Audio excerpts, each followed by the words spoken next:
পাটনায় রাহুল গান্ধীর ভোটাধিকার যাত্রা, আর এই ভোটাধিকার যাত্রায় আমন্ত্রণ জানানো হয়েছিল মমতা বন্দ্যোপাধ্যায় এবং অভিষেক বন্দ্যোপাধ্যায়কে। কিন্তু যে খবর পাওয়া যাচ্ছে যে মমতা বন্দ্যোপাধ্যায় এবং অভিষেক বন্দ্যোপাধ্যায় এই দুজনের মধ্যে কেউই বিহারে যাচ্ছেন না। কিন্তু কোনো প্রতিনিধিকে তাদের পক্ষে তরফ থেকে পাঠানো হচ্ছে কিনা সে বিষয়েও এখনো পর্যন্ত কোনো সিদ্ধান্ত নেওয়া হয়নি বলে এই খবর। অন্য কোনো প্রতিনিধিকে পাঠানো হবে কিনা তাও জানা যাচ্ছে না। এদিকে মমতা বন্দ্যোপাধ্যায় এবং অভিষেক বন্দ্যোপাধ্যায় তারাও এই ভোটাধিকার যাত্রায় অংশগ্রহণ করছেন না। 17ই আগস্ট থেকে বিহারে ভোটার অধিকার যাত্রা করছে কংগ্রেস। 1 সেপ্টেম্বর মেগা সভায় যাত্রা শেষ হওয়ার কথা। এই অনুষ্ঠানেই আমন্ত্রণ জানানো হয়েছিল মমতা বন্দ্যোপাধ্যায় এবং অভিষেক বন্দ্যোপাধ্যায়কে। চিঠি দিয়ে এই আমন্ত্রণ জানানো হয়, যদিও তারা যাচ্ছেন না বলেই এখনো পর্যন্ত খবর পাওয়া যাচ্ছে। অন্য কোনো প্রতিনিধিকে পাঠানো হয় কিনা সে বিষয়েও এখনো পর্যন্ত কোনো সিদ্ধান্ত নেওয়া হয়নি। 17ই আগস্ট থেকে বিহারে ভোটার অধিকার যাত্রা শুরু করেছিল কংগ্রেস। 1 সেপ্টেম্বর মেগা সভায় সেই যাত্রা শেষ হওয়ার কথা এবং সেখানেই মমতা বন্দ্যোপাধ্যায় অভিষেক বন্দ্যোপাধ্যায়কে আমন্ত্রণ জানানো হয়েছিল। আমরা একটু বিস্তারিতভাবে জানি। প্রবীর চক্রবর্তী রয়েছেন প্রতিনিধি আমাদের সঙ্গে। প্রবীর, আপডেট কি রয়েছে যে মমতা বন্দ্যোপাধ্যায় অভিষেক বন্দ্যোপাধ্যায় যাচ্ছেন না, কিন্তু কোনো প্রতিনিধি যাবেন কিনা এখনো কি জানা যাচ্ছে বিষয়? দেখো, 1 সেপ্টেম্বর পাটনায় যে রাহুল গান্ধীর এই যে যাত্রা, ভোটাধিকার যাত্রা, সেটা শেষ হচ্ছে এবং একটা মেগা সভার মধ্যে দিয়ে সেই যাত্রা শেষ হওয়ার কথা। সেই যাত্রাতে থাকার জন্যই মমতা বন্দ্যোপাধ্যায় এবং অভিষেক বন্দ্যোপাধ্যায়কে রাহুল গান্ধী আমন্ত্রণ জানিয়েছিলেন। কিন্তু যেটা জানা যাচ্ছে যে মমতা বন্দ্যোপাধ্যায় অভিষেক বন্দ্যোপাধ্যায় দুজনের কেউই, অর্থাৎ তৃণমূলের শীর্ষ নেতৃত্ব এই দুজন কেউই কিন্তু পাটনায় রাহুল গান্ধীর সভায় থাকছেন না।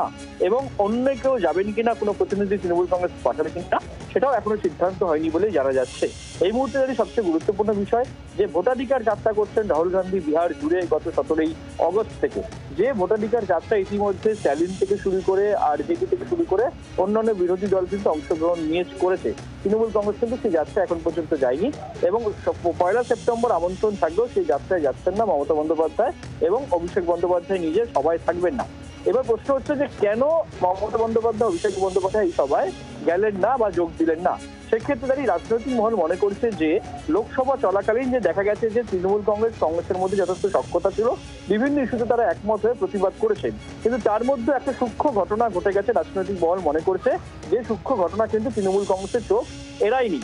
সেই ঘটনা যেটা মনে করছে রাজনৈতিক মহল, যে এই যে কনস্টিটিউশন অ্যামেন্ডমেন্ট বিল যখন পেশ করেছেন স্বরাষ্ট্রমন্ত্রী, তখন কিন্তু শুধু লোকসভায় তৃণমূল কংগ্রেস সাংসদরা ওয়েলে নেমে বিক্ষোভ দেখিয়েছেন।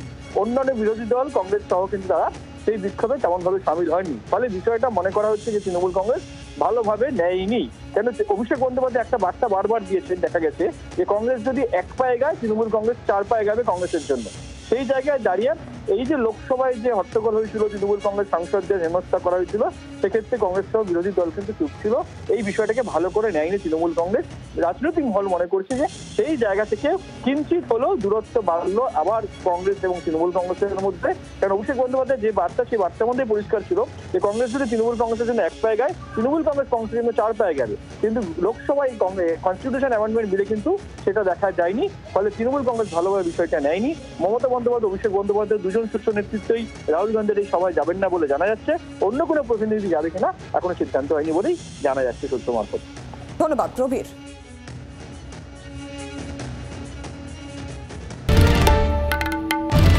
বাংলার আওয়াজ, বাঙালির আবেগ, জি 24 ঘন্টা।